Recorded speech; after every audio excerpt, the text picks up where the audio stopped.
প্রশাসন পুরো ব্যবস্থার উপরে মানুষ যেভাবে আস্থাহীন হয়ে পড়েছে, এটা ধর্মযুদ্ধ শুরু হয়ে গেছে। কিন্তু একদিকে ধর্ম আর একদিকে অধর্ম। উনি তো সবসময় একটু লেটে বোঝেন, দেখা যাক কি হয়।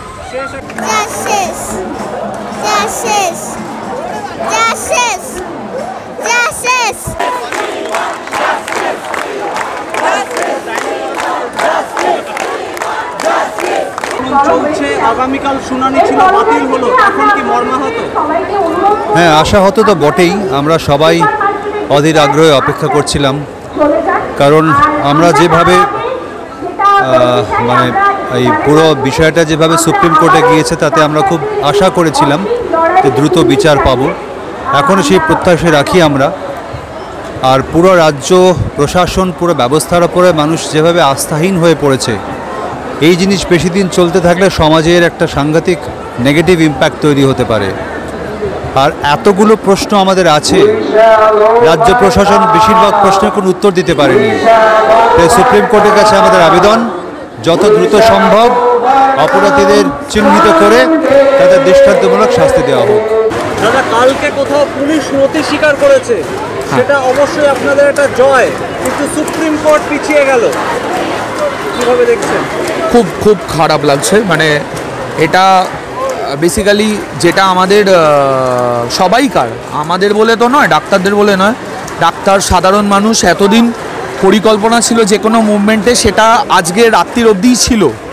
তার পরবর্তীকালে কালকে বেসিক্যালি কিছু ছিল না, কারণ কালকে আমরা সবাই মানে সবার চোখ ছিল যে সুপ্রিম কোর্ট কী ডিসিশান জানাবে সেটার ওপরে। বাট আলটিমেটলি সবাই দেখলো যে না, সেটা কীরকম হচ্ছে, সেরকম কিছু হচ্ছে না। যতদূর আমার নলেজে আছে, একটা সাব ডিভিশনাল ব্রাঞ্চে কিছু একটা নিয়ে ডিসকাস হবে, সেটা জানানো হয়েছে দুপুর 3টে থেকে। বাদবাকি আর সত্যি মানে আমি জানি না, মানে কালকের পর আবার মুভমেন্টটা কোন দিকে এগোবে। আমার যতদূর নলেজে আছে, আমার ভাই বোনেরা যারা মেডিকেল কলেজগুলোতে আছে, তাদের একটা প্যান জেনারেল বডি মিটিং হয়েছে আজকে। সেই ডিসিশান ওদের এখনও বোধহয় চলছে মিটিংটা। সেই ডিসিশান আজকে আমরা রাতে হয়তো জানতে পারবো, বা কালকে আমরা সকালে জানতে পারবো যে এক্স্যাক্টলি আমাদের 6 তারিখ থেকে পদক্ষেপটা কী হবে। কারণ যাবতীয় যা প্ল্যানিং ছিল সেটা আজকে অবধিই ছিল, রাত অবধি ছিল। সো এক্স্যাক্টলি এই মুহূর্তে বলাটা খুব কঠিন যে এরপরে আবার কতদিন ধরে আমরা করব। তবে যদ্দূর শুনেছি লাস্ট পাওয়া খবর অবধি 10 তারিখে বা তার আগে বোধহয় একটা ডেট দিচ্ছে মাননীয় জাজের শারীরিক অবস্থার ওপর ভিত্তি করে। আগামী দিনে কি আপনারা কর্মক্ষেত্রে আবার প্রবেশ করবেন এর মধ্যে? দেখুন, এখানে একটা ভুল কনসেপ্ট সবার মধ্যে ছড়াচ্ছে যে কর্মক্ষেত্রে নেই। কর্মক্ষেত্রে অ্যাকচুয়ালি ডাক্তাররা আছে। মানে আমি নিজে পোস্ট গ্র্যাজুয়েশনের পর 1 বছর মানে সিনিয়র রেজিস্টার্ড, আমি নিজে যে প্রতিষ্ঠানের সাথে জড়িত, সেখানে আমি নিজে মানে অন ডিউটি আছি। যারা নেই তারা হচ্ছে জুনিয়র ডক্টর, বাট এরকম নয় যে তারা কোনো এমার্জেন্সি মানে সার্ভিস দিচ্ছে না। আপনারা কিছুদিন আগেই দেখেছেন যে রবিবার অভয়া ক্লিনিক হয়েছে। এই অভয়া ক্লিনিক কিন্তু বিভিন্ন জায়গায় হচ্ছে, পথে ঘাটে নেমে রোদ্দুরের মধ্যে সমস্ত ডাক্তাররা মিলে কিন্তু ক্লিনিক চালাচ্ছে। সাধারণ মানুষকে যতটা পারছি আমরা আমাদের দিক থেকে সাহায্য করছি, এবং সর্বোপরি গভর্নমেন্ট হসপিটালে সিনিয়র ডক্টররা তো সবসময় আছেন, তারা যথেষ্ট সহযোগিতা করছেন, এবং একইভাবে হয়তো তাদের একটু লোড বেড়ে যাচ্ছে, বাট তারা সাহায্য করে যাচ্ছে। এখনো পর্যন্ত কি সেই একই দাবি রয়েছে আপনাদের? একদম না, সিপির পদত্যাগের ব্যাপারটা তো কালকে অবধি যেটা ছিল সেটা তো আছেই, এবং তাকে অলরেডি ডেপুটেশন জমা দিয়েছে। সব খবরের চ্যানেলগুলো আপনি বোধহয় দেখেই থাকবেন, তো সেটা তো জমা দেওয়া হয়েছে। এই মুহূর্তে যেটা মানে মেন আমাদের দাবি সেটা তো একটাই, যে অভয়ার বিচার। আমরা সবাই ওয়েট করে আছি এই বিচারটার জন্য। না হলে আমাদের প্রত্যেকের জনসাধারণ, ডাক্তার, প্রত্যেকের জায়গা থেকে, নিজেদের কাজের জায়গা থেকে কিন্তু একটা মন্দা তো দেখাই দিয়েছে প্রত্যেক জায়গায়, প্রত্যেক স্তরে। একটা রাজনৈতিকরণ দেখা যাচ্ছে প্রতি ক্ষেত্রে এই আন্দোলনটাকে কিভাবে দেখছেন? একদমই নয়, ডাক্তারদের পক্ষ থেকে কোনো রাজনৈতিক জায়গাই নেই। যতটুকু যা করা হচ্ছে সম্পূর্ণ ডাক্তাররা নিরপেক্ষভাবেই করছেন। যারা এই রাজনৈতিকভাবে এই আখ্যাটা দেওয়ার চেষ্টা করছে তাদেরকে দূরে রাখা তো বটেই, তাদের সাথে কোনো রকমভাবে ডাক্তারদের পার্সোনালি যোগাযোগের কোনো জায়গা নেই। কালকে আমি নিজে গিয়ে সেটা দেখে এসেছি। আমার মনে হচ্ছে এখন মানুষের যা অবস্থা, মানে আমি আমিও মানুষ, আমরা সবাই মানুষ। আর ওপারের মানুষরা, ওপারে যারা আছে তারা মানুষ কিনা আমি জানি না, যারা জাস্টিসের ওপারে আছে। তো 14 তারিখ কেন, অনেক 1400 তারিখ হলেও আমরা এরকমভাবে আগুন জ্বালিয়ে রাখবো, দাঁড়িয়ে থাকবো, আর জাস্টিস আসতে বাধ্য। এই মুহূর্তে সুপ্রিম কোর্টের যে রায় ছিল, শুনানি ছিল আগামীকাল, সেটা পিছিয়ে গেছে, কত আশারত? সেটা অবশ্যই আমরা, সেটা মানে অদ্ভুত লাগছে। আমরা সাধারণ মানুষ, আমরা বুঝি না আইনগত কি ব্যাপার স্যাপার, কিন্তু এখনও আমরা আস্থা রাখছি সুপ্রিম কোর্টের ওপর, জাস্টিসের ওপর, যে থাকবে। পিছিয়ে যেতে হয়তো পারে 1-2 দিন, কিন্তু জাস্টিস কোথাও পালাতে পারবে না। মানুষের হাত, আর মানুষের হাত কিন্তু মানুষের মন, মানুষের আওয়াজ সবের ওপরে এখন তার ছাড় পাওয়া যাবে না। আপনারই কলিগ কাঞ্চন মল্লিক যে বক্তব্যটা রেখেছেন, কিভাবে দেখছেন? কাঞ্চন বহু শো আমার সঙ্গে অ্যাঙ্কার করেছে, অনেক দিনের বন্ধুত্ব, কিন্তু আমি বন্ধু শত্রু, আমার বাড়ির বাবা মা ভাই বোন যে জাস্টিসের ওপারে, তার সঙ্গে আমি সহমত নয়। এটা ধর্মযুদ্ধ শুরু হয়ে গেছে, কিন্তু একদিকে ধর্ম আর একদিকে অধর্ম।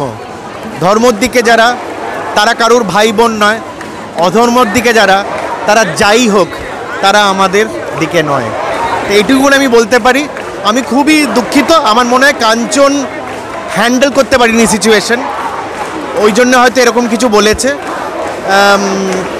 কাঞ্চনকে যেটুকুন আমি জানতাম, এতটাও নির্মম আমি জানতাম না, কিন্তু সেটাই তো দেখলাম। আশা করি ঈশ্বর ওকে সদ্বুদ্ধি দিক, আশা করি ও জাস্টিসের দিকে তাড়াতাড়ি চলে আসুক। ও ক্ষমা চেয়েছে, কিন্তু ক্ষমা চাওয়ার দরকার পড়লো কেন, সেটাই তো আমার আশ্চর্য লাগছে। আমি ভাবতেও পারছি না যা যা ঘটছে সেটা সত্যিই এরকম ঘটছে। প্রথমত আমরা জাস্টিসের জন্য যে লড়ছি, তার মানে এত অত্যাচারিত আমরা হয়েছি, সেটা কি করে হয়েছে আমি জানি না। এরকমই আমরা মানুষ, বাড়তে বাড়তে বাড়তে বাড়তে আজকের মানুষ কোথায় চলে গেছে সেটা আজকের মানুষই বুঝিয়ে দিচ্ছে। মানুষ জেগে উঠেছে, যে এই যে আমরা সবাই জেগে উঠেছি, এটা আমার হাজার কুর্নিশ সবাইকে নিজের ওপর, যে এখনো মানুষের হুঁশ আছে, তার মানে সব মরে যায়নি, সেটা দেখা যাচ্ছে। আর আমাদের যে যিনি চলে গেছেন, তার আত্মাটা এত স্ট্রং, তার সত্তাটা এত স্ট্রং, যে আমাদের সকলের মধ্যে তার এই চেতনাটা জেগে আছে, আর জেগে থাকবে জাস্টিস অবধি। দিদি, চোখ ভিজে আসছিল একটু আগে, দেখছিলাম কোথাও কি আনসেফ ফিল করছেন? আনসেফ কি সেফ আমি জানি না, কিন্তু একটা প্রাণ চলে গেছে তো, আর তাকে এমনভাবে তাকে মৃত্যু বরণ করতে হয়েছে, আমি বলবো আমি সেটাকে আর স্বাভাবিক মৃত্যু হিসেবে দেখছি না। ও তো শহীদ হয়ে গেছে, দেখতে পাচ্ছ তো এই অঙ্গীকার, ও তো এই অঙ্গীকারটা করে দিয়ে গেছে। এতদিন পরেও জাস্টিস চাইতে হচ্ছে, যতদিন হোক এই জাস্টিস আমরা চেয়েই যাব, যতদিন না বিচার পাবো রাস্তায় নামবো, চিৎকার করব, গলা মেলাবো, জাস্টিস তো আমাদের পেতেই হবে, পেয়েই ছাড়বো। যতদিন না বিচার পাওয়ার কোনো ব্যাপার নেই, বিচার তো হবেই, বিচার হয়ে গেছে, মানুষের মধ্যে জাগরণ হয়ে গেছে, মানে বিচার হয়ে গেছে। বিচার এবার অ্যাকচুয়াল খাতায় কলমে কবে কি হবে সেটার অপেক্ষায় আছি। বিচার এটাকে বলে যে মানুষের জাগরণ হয়ে গেছে, মানুষ অন্ধকার থেকে আলোর দিকে এসে গেছে। কিন্তু একটা রাজনীতিকরণ চলছে পুরো বিষয়টা নিয়ে। আরে ভাই, রাজনীতি কিন্তু মানুষের জন্ম মৃত্যুর ওপরে নয়। এই রাজনীতি যে কোনো নীতি, দুর্নীতি, রাজনীতি, যা নীতি বলো, মানুষের জন্ম মৃত্যুর ওপর নয়। মানুষ আজ নিঃশ্বাস প্রশ্বাস নিচ্ছে, তবেই সে মানুষ, তার উপরে কোনো রাজনীতি নয়। রাজনীতি যে কোনো নীতি অনেক নিচের ব্যাপার, এখন যেটা চলছে সেটা অনেক ঊর্ধ্বের ব্যাপার। মানুষ হুঁশ ফিরে পেয়েছে, এখানে কোনো নীতি নেই, এটা হুঁশের কথা হচ্ছে।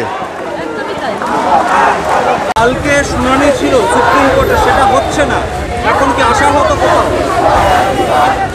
দেখুন, আমরা যতটা এগিয়েছি, আমাদের এই সামান্য একটা ব্যাপারে অস্থির হলে হবে না। হ্যাঁ ঠিক আছে, শুনানি পিছিয়েছে, খুব হতাশাজনক, কিন্তু এত তাড়াতাড়ি সেই হতাশায় ডুবলে হবে না বলে আমার ধারণা। ঠিক আছে, 8-5 দিন ওয়েট করবো আমরা, কিন্তু আমরা কোনো কিছুকে আর নেগেটিভভাবে নেব না। আমাদের যথেষ্ট জোর আছে, যথেষ্ট শক্তি আছে, আমরা যথেষ্ট আশাবাদী। কাজে এটা নিয়ে হতাশায় না ডুবে আমরা যেভাবে আন্দোলন চালাচ্ছি সেভাবে চালিয়ে যাওয়াটা আমার মনে হয় আমাদের উচিত। কিন্তু সিবিআই বলছে যে যেভাবে অকুস্থলটাকে ট্যাম্পার করা হয়েছে, প্রমাণ লোপাট করা হয়েছে, সেটা কোথাও গিয়ে তাদের বিচার করতে অসুবিধা হচ্ছে। যত অসুবিধাই হোক তাদের তো বলতে হবে, আলটিমেটলি একটা সিদ্ধান্তে তো কোথাও আসতে হবে। অসুবিধা তো আছেই, সবাই জানে সেটা, আমরা সবাই জানতাম সেটা যে অসুবিধা আছে, কিন্তু সেই অসুবিধাটাকে ইস্যু করলে তো চলবে না।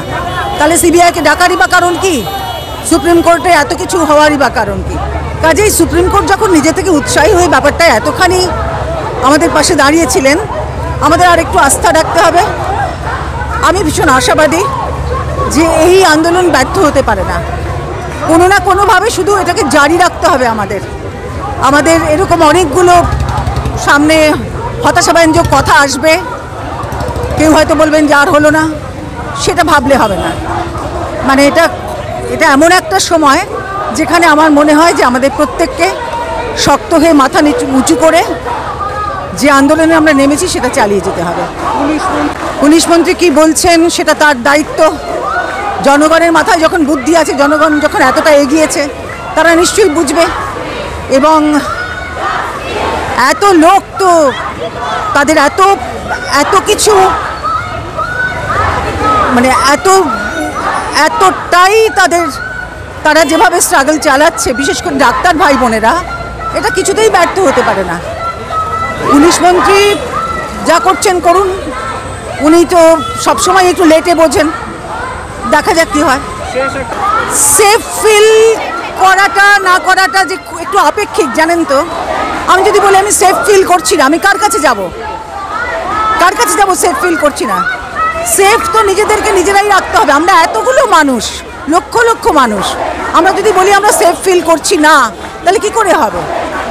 একটা রাষ্ট্র আছে, একটা শাসনযন্ত্র আছে, আমাদের নির্বাচিত প্রতিনিধিরা আছেন, আমাদেরকে তো সেভ করতেই হবে, তাদের কিচ্ছু করার নেই।